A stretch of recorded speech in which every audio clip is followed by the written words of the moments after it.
Hello, world. I'm Jonathan Munsell. Hey, I'm Jimmy Bornamann. Nice to see you, Jimmy. Good to be out here today. How about yourself? I'm good. I'm good. You've been zooming and meeting all day. Thank I you for have been. a great accounting call. Telling you guys, you guys have to see the level of detail that our new accounting company has. If you guys ever need an accountant, hit us up. We have the best accounting firm for outsourcing in the world. We Without a doubt, man. I'm overly impressed.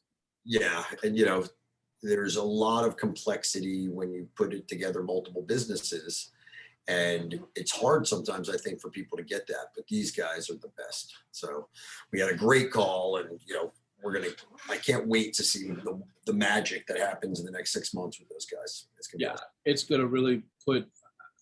We talk about changing tires on moving vehicles all the time.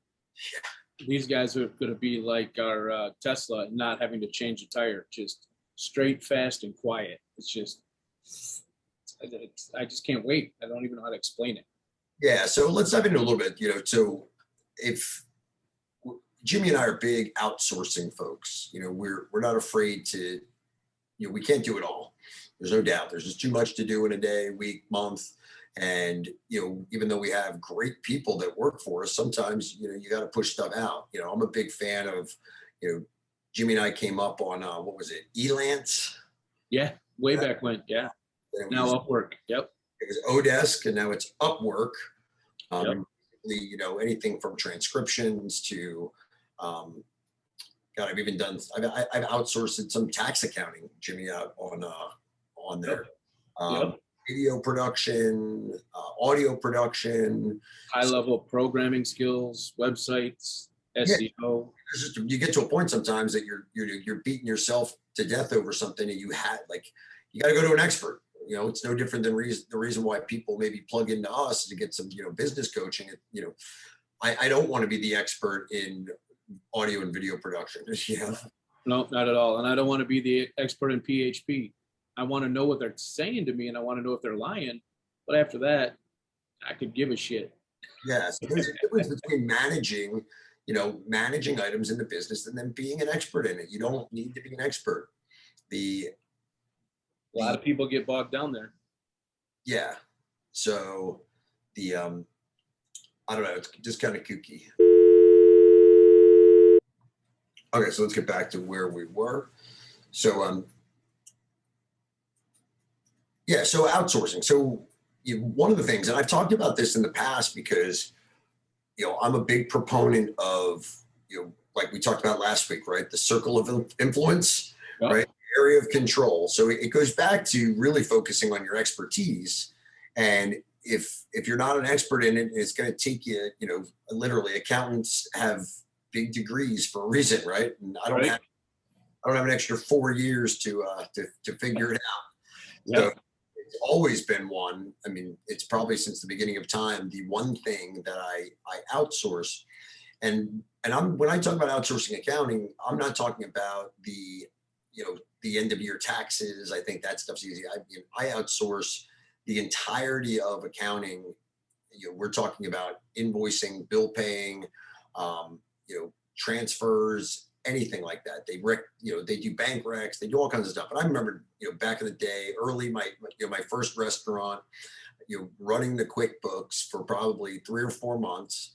You get busy, you don't do it, you get backed up on it, and then next thing you know, that thing is so out of whack. And it's not the one thing you're not supposed to do in business, Jimmy, is do you manage from the bank account? Is that where you can figure out if you should pay a bill? But so many people do. Okay, I got $1,000 in my account. Yes. Oh my God, it's the worst way to do it. Accounting is to go to the bank account and look at it and say, "Oh, I'm good." Have to account for everything. So the thing we do is we like to do our accounting from QuickBooks. So if QuickBooks has everything that's coming through plus everything you're going to pay, you can build a fantastic cash flow summary that will predict for you, like if you do if you're bringing in X amount of dollars, then, these bills will get covered. And the best is if you know that, it's going to be a lean month or something like that, you can see right when you're going to get into a cash crunch. So if you don't have a good cash flow summary, today we're talking about operational excellence, is one of the topics we wanted to talk about. We wanted to talk about some marketing fundamentals. Well, one of them I got to tell you is a cash flow summary is huge, and it can be super simple. It's really just a listing of your bills that you pay and when you pay them, and then you literally put in your bank balance, you put in your projected sales, and that's another great operational excellence thing is when you utilize what we call a financial summary, and we use it for every one of our stores, every one of our businesses, but we project out what we anticipate in sales. And I always get the question, well, how do you figure out your projections? Isn't it just what you did last week? And it's no, there's math, there's 4-week averaging, there's weather, there's all these things and if you can do it really, really well, and when I say really, really well, the thing I look for in a location is that they're within 10%. So plus or minus 10% on their projections. That's pretty good. If anything, I'd rather them project, slightly low and then blow it out of the water. But that can be dangerous because there's a lot of things that come off of our projections, which includes, your dollars that you should have available for labor. Yep. So if you under project, right? I want to look like a superstar and I want to under project, and then blow it out. Well, the problem you have there is you're going to under project, you're going to understaff. If you're doing staffing properly, it should be based off of what you're projecting, and you're either to a dollar amount or to a percentage. And then the adverse is you over project, then you have a whole bunch of staff on. So the thing I look for at the end of every day, we have our team, they fill out their financial summary, and then they're required to actually go in and fill out this thing called numbers and comments. And numbers and comments is pretty simple. It's got a baseline of projected sales versus reality, right? So you have actual sales, and you have labor, and if they're plus or minus $25, I want to know. And in some cases, they beat their projected sales, which is awesome, and they reduce their labor. That's like home run. That's a win-win-win. Worst is they didn't hit their projections and they blew labor. Like, well, isn't labor the schedule? How do you have more hours? And then you adjust accordingly based on the day or the week, or the weather. Yeah. I look around a restaurant and I'm like, okay, who's going home? Exactly. Who can shift lead this? And I'm out of here. Hostess gone. Waitress gone. Down to one cook. Oh shit, we got busy. It's only for a half hour, guys. You're in the weeds for a half hour. You'll be all right. We can do this. So another operational excellence tool is, sales by half hour or sales by hour. And that's one of the things I see people write schedules and they base it off of a total dollar amount. They project they're going to do 5,000 and they want their labor to be, call it 20%. So they have their dollar amount and they're like, okay, that's the amount I'm going to use all day. They schedule people from, the first shift is in at 9 and they're out at 3, and the next shift is in at 3 and they're out at 11, and they run that. And if you do that well, your schedule should have the dollar amounts per hour that you're paying, plus your salaries and things like that for people.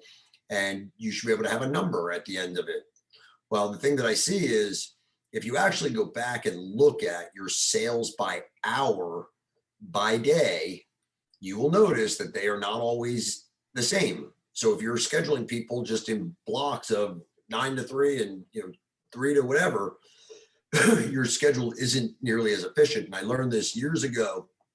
I managed all the restaurants at like Dulles National, BWI, and Pittsburgh Airport. So lots and lots of concepts, lots of brands. We use the same schedule for everything. And every week you pulled your sales. And it's the one thing that I can never seem to teach anybody is how I write schedules. We have a pre-schedule, which is you write what actually happened, or like you write what you're going to schedule. And then you run that day, and then you go back the next day and you look at what happened yesterday. So on Tuesday, I go back and I look at what happened on Monday. And I projected that I was going to do these sales by, and I mean, I've gotten as granular as half hour. Every half hour, we're going to do this amount, right? Lunch in a restaurant goes up, right? It dips, between lunch and dinner, it goes back up. So I'm telling you, when you do it that way, you can actually, like, if you start to like bring somebody in a half an hour later because you don't necessarily need them, and then that it's going to get slow, you start to cut them. If you do that, I mean, just shaving like, an hour here and an hour there off of your time, that's how you dial in on labor. Absolutely. So we literally would run this report and we would key it in, right? So my schedule, it's called a line bar schedule. And it's, names are over here, and then it has the hours across the top. And then literally we just put in, each person from 9 to 3, and then we put the sales right up top. And it tells me, you can actually do the calculation, Jimmy. You can figure out sales per man hour.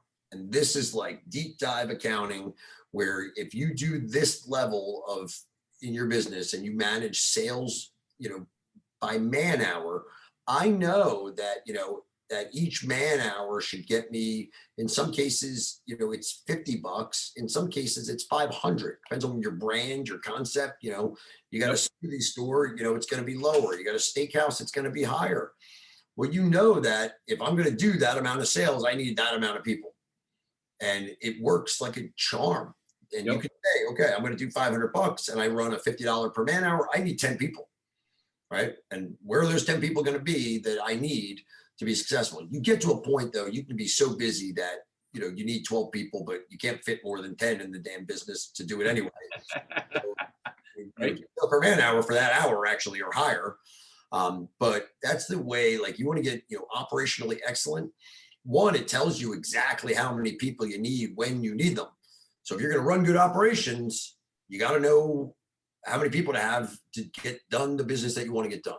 So we start with sections, then we write our schedules. And then, so as these guys are going down, they're writing variances, Jimmy, on this numbers and comments on everything. So they have an overring, right? I want to know, like, we had discounts. What were the discounts all about? And that level, like, so, and that's where, once I was able to get the accounting off me, right? The numbers crunchers are making sure that the deposits are in the bank. The numbers crunchers are, doing taxes and depreciation and amortization and balance sheets. And, but when I was able to get that off me, it didn't mean I did any less numbers. I do numbers all day, every day. But it allowed me to focus on the operational numbers. They're never going to give you that. The accounting isn't going to give you that. But the accountant can do the accounting. The accountant does accounting for a car wash company, does it for a restaurant, does it for a dry cleaner. It's really not that different. But the thing you got to dial into every single time in your business is you got to dial in on the, your business's specific metrics as they relate to sales per man hour, your product cost, and different things like that. You have to, every business, the only place that I see businesses are different and vary is when you go down into operations is when they change. But fundamentally, hiring it should be the same. Scheduling to me is essentially the same. Sometimes it's more difficult. We have mobile operations right now, and that scheduling and coordinating with, the customer care team, that's a little bit different. Restaurant, easy. Schedule people at certain times, put them in. Well, now I got like on-demand services, and sometimes I have more on-demand than other on-demand. The operation stuff is what's different in a business to me. If you've ever heard me, and I know Jimmy's heard it a million times, but everybody, my business is different. Will this work for me? Yeah, that's my favorite. Yes, it will. You have to adapt it a little bit, sure. Yep. So, absolutely true. Those are some of the operational things that are brain power, and it's about the owner's activities. And I always talk about, you can't make $1 million a year personally doing $10 an hour work, right? The math will not support it. If you work 24/7, it won't do it. So what activities does the owner need to do, to leverage, their dollars per hour? and you have to do high value activities. High value activities are figuring out those math calculations so you can shave hundreds of dollars off of labor, doing, marketing that's going to drive business at a rate of, hundreds of dollars an hour. And those are the activities that owners need to focus on. A lot of times owners are slicing, dicing, chopping, and to shave a labor hour here just so they think they can get their percentage, where if they just focus a little bit more on the marketing side, the sales increase, if you will, at the same time that they're chopping the hours through efficiencies, all of a sudden they're going to have, I like to call it the sweet spot between the X. That's just pure cash flow for them. I mean, it's a beautiful place to be, but they don't do it. They get lost in the details. They're not disciplined. And I just sorry to interrupt you, but everything that we've talked about the last 2 weeks is discipline, Jonathan. It's your daily, weekly, monthly, the discipline. It's the discipline of running your labor cost and looking at your numbers on Wednesday for a restaurant to see how much ordering you can do for the weekend. And you got to know your projected numbers, and you got to really be disciplined, or you'll end up like, I'll be honest, like us, where we have too much inventory sitting on some shelves because we didn't look at stuff right. We didn't pay attention to those little details. And now we got cash locked up in inventory. And same thing happened in the restaurants. I got 22 cans of sour cream that I don't need. And in our case, I got 10 buckets of something that I don't need. Yeah. So another one that I want to talk about, operational excellence, and it goes back to, it's even a people thing, which we haven't covered yet. And so I recently, took a pretty heavy hand, active role in the management company that we use to manage a lot of our business. And, I had to roll my sleeves up. We lost, a couple, decently high level folks. And, that was a mutual decision. But the thing that happened is, when I started digging in, I realized that they weren't doing some of the things that I would assume they were doing. And the thing that happened was, and anybody can relate to this, I felt everyone was out of position. Okay. So that sounds really weird, right? And this is this is the operational excellence thing that everybody needs to understand. So there's a few tools that we use in our business. And one of them, it's a position chart. Okay. So if you have a restaurant, okay, fundamentally, you should have a position chart, right? You have a cook, you got a lead guy, you got a grill guy, you got a fry guy, right? Those are all positions, and you got to make sure you got all the right positions. And the cool thing about, and even back to the labor model that I was talking about, as you start to go down, you have primary and secondary responsibilities, right? So this guy might be the lead cook, and when you have everybody there, he's just the lead cook. Well, when you are running with less people because you have less sales, he might be the lead cook, and he's also responsible for fry. Your middle saute might be responsible for grill, right? And no different in any business. You pare it down, you got to wear multiple hats. So the thing I love is the busier, people are, and the more sales you drive, the easier your life actually gets, because you should be surrounded by more people. And some people have a hard time with that concept. Yeah. Like, people think I want to drive sales all the time because, I just want to make more money.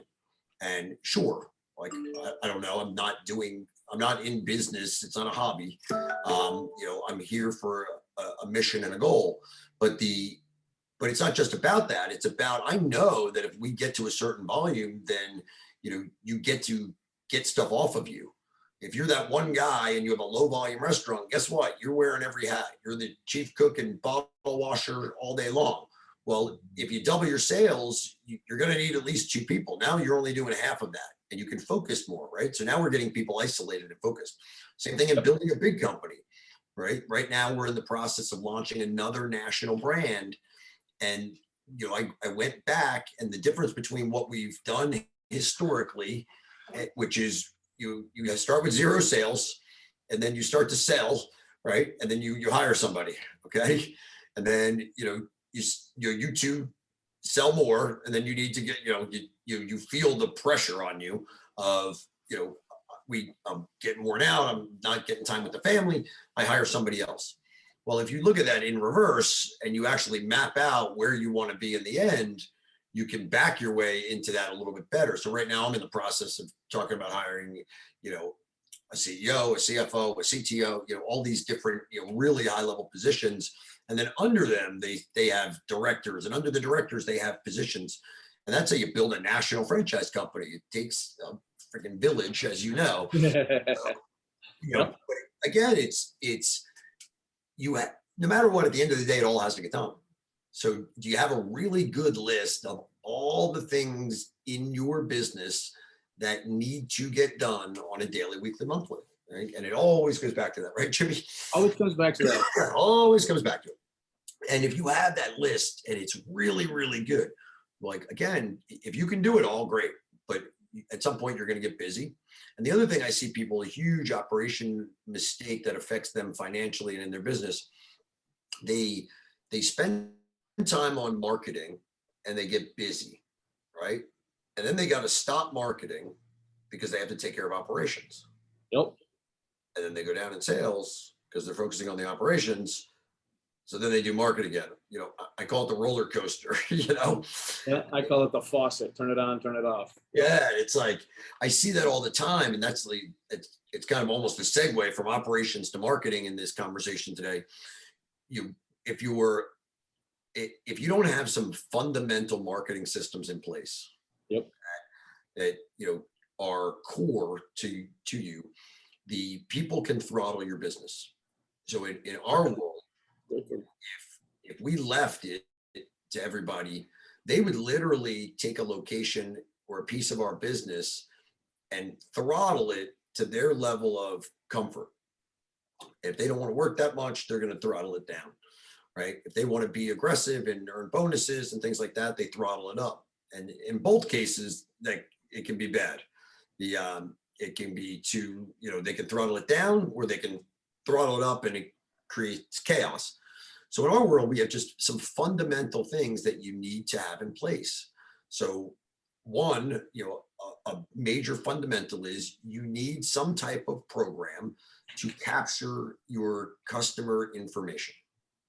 Okay. And that's the core principle, kind of like daily, weekly, monthly. Always comes back. Yeah, there's multiple reasons. Like, people always think I'm weird. Like, they think I'm like, big data, I want to do something with it. And I do. But if I know who my customers are and I have information about them, then I can figure out which ones are the good ones and which ones are the bad ones. I can focus on the good ones and make them better. And then I can go and I can multiply the good ones. Yep. So if I know the mailing addresses of the people that come to my restaurant, and I take that and I put all of them, and I Google, I go into Google and I Google every one of them, and I put a pin in the map, right? You'll notice in town that, there's a high density of pins over here and a low density of pins over here. Yep. That high density of pins, you need to figure out, like, what about those people is bringing them to my business. And usually there's, like birds flock together, folks. This is true. So that neighborhood, they have things in common. They usually are of similar ages, right? Kids are of the same ages. You don't go and have a bunch of young people living in a geriatric community. Like, I wouldn't live with Jimmy. I'm the old one. But you know what I'm saying? So they flock together. You got to figure that out. You can even look at like similarities in like vehicles, right? And like, there's a lot of information out there. So one is you have to be collecting information, and the more the better, but you have to be collecting it at some level. And the fundamental reason you collect it is so you can communicate to them. Yep. That is number one. The next is so you can start to utilize the data. So you can start to figure out why these people are who they are and why they like your business and how to get more of them.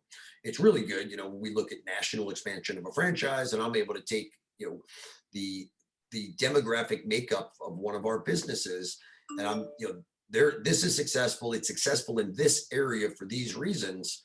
Well, I'm not just going to go off a hunch and say, oh, I'm going to put another one over here. I'm going to go and validate the data of that area to make sure it's right. That's why some people fail, right? People start one location, and then they see another location that they think should be just as good, and they go over there and they don't realize that there's something fundamentally wrong. And in some cases, there's a road and people stay on that side of the road and people stay on this side of the road.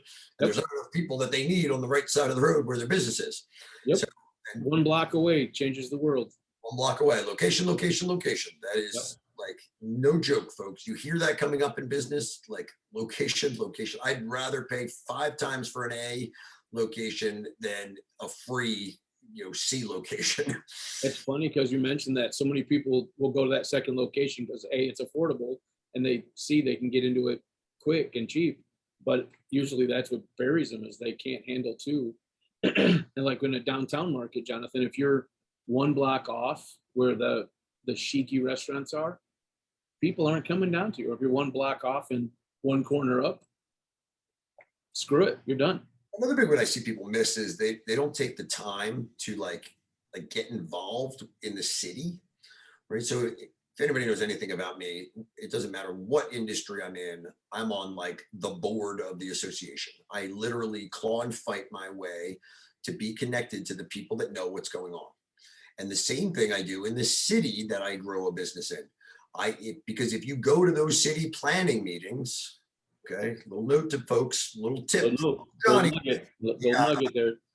Well, you're going to know what the long-term vision is. And another one I've seen is people go and they get a location, and then a year from now, that location isn't doing well because they didn't realize that they're building a super center, 2 miles down the road that sucks them in like a black hole. So you got to know these things. These are like fundamentals in your business. So marketing, collecting information, absolutely huge. Recurring programs that work. So, recurring programs are, lost customer is one of the ones that I think any business can use, right? Birthday sometimes can be weird, but you can absolutely, everybody can use a lost customer campaign. What is a lost customer campaign? They came, but they haven't come back. Yep. There's a trigger. I haven't been there in 30 days, 60 days, whatever. If you have their information, you will know they have not transacted. And businesses are different, right? You get, in the automotive detailing business, you might have a longer stretch where they're not going to come back as often because they don't need that high level service all the time. But there's a point where you got to start hitting them. So that's one that I think is huge, is just understanding the frequency that should be natural for your customers. The other one so lost customers, great. Birthday is fantastic. You need a loyalty program. So marketing fundamentals, if you have a restaurant business or any business for that matter, look at it right now. Every grocery store has their card, right? The little key fob. Yep. They got their key fob thing. You go to Exxon, everybody has that, the Paneras of the world, like the people, and there's a reason that we're mentioning big companies because they got there somehow. And so like you have to have a loyalty, and I actually prefer a rewards program. Rewards is where you actually give them something based off of how often they come, how much they spend, those types of things. I like those programs the best, but loyalty in general is getting them to come back. Oh. Mm-hmm. I have another meeting coming up, and I have an eager person that wants to speak to me. They're calling me a couple minutes early. That's my reminder that I need to, wrap it up a little bit. Yep. But so loyalty and rewards, collecting customer information. It's 6 o'clock. Having ongoing programs such as newsletter, right? You should be communicating to them, right? Whether it's the first of the month, get something out. Whether you follow up on the 15th and you follow up before the end of the month, I usually like to have an offer or a promotion for the month, and then it gives me a reason to follow up. So you have to have communication on a regular basis. You have to, get their information and then, reward them for giving it to you. You have to start looking deeper into your customer information. What else you got, Jimmy? Those are absolutely core. I mean, the only one that we didn't really touch on in the recurring is the new mover. People that move into the community is another really nice one that we've used and implemented over time. Just kind of throwing it in there. Yeah. So yeah, new mover, right? There's information out there. People that are moving into your city, they go. What do, Jimmy? They change their address. Yeah, they got to get a new dry cleaner. They got to get a new car wash. Get a new restaurant. They got to have new hangout, new place to throw darts. I mean, they got to find it all. That would be very important if I moved, Jimmy. Yes, yes, it would. Bar near me. So Even anyway, when we travel, so bar with cards. I think next week we'll continue on this, and I'll pull out the business assessment and we'll go through, because we've covered a bunch of good stuff in the past few weeks, and I want to continue the conversation, and we'll dive a little more into this core marketing. Another one is your top 100, which is you should know the top 100 people that you do business with, because they're also super valuable and can lead to other top 100s. You know, in the sense of multiplication and duplication and cloning and what is it called in lookalike, right? The Lookalike audience. Yep. Yeah, so maybe we'll dive into the digital side of it a little bit next week, and we'll talk about how to actually manage that loyalty and that new mover and the birthday programs. We'll talk about that a little bit. Sounds like a good time. Cool. As always, I love seeing you, brother. I can talk. Love my Wednesday nights, brother. This is a highlight for us. Yeah, it's fun. I mean, and guys, we always talk about things that are like happening around us and what we see on a daily basis. Yeah. You see something in your business and you're like, wow, I'd really like to get their feedback. Shoot it over to us. We'll sit there and talk for an hour if you need us to, because we've had our asses kicked from one side to the other. I'm sure we can help. Yes. That's the one good thing. We've both been humbled by a few good beatings. Yes. And blessed by a few successes. Yep. I am taking off, sir. I got to go pick a rising freshman up from his third day of football. He called me today, Dad. He's like, oh my God, I'm so sore. I'm like, wait until Friday. Good luck in a video game like that. You're gonna be like, oh my God. All right, brother. Peace out. All right. Enjoyed talking to you. Have a great one, everybody. Bye-bye, guys. Yeah. Peace out.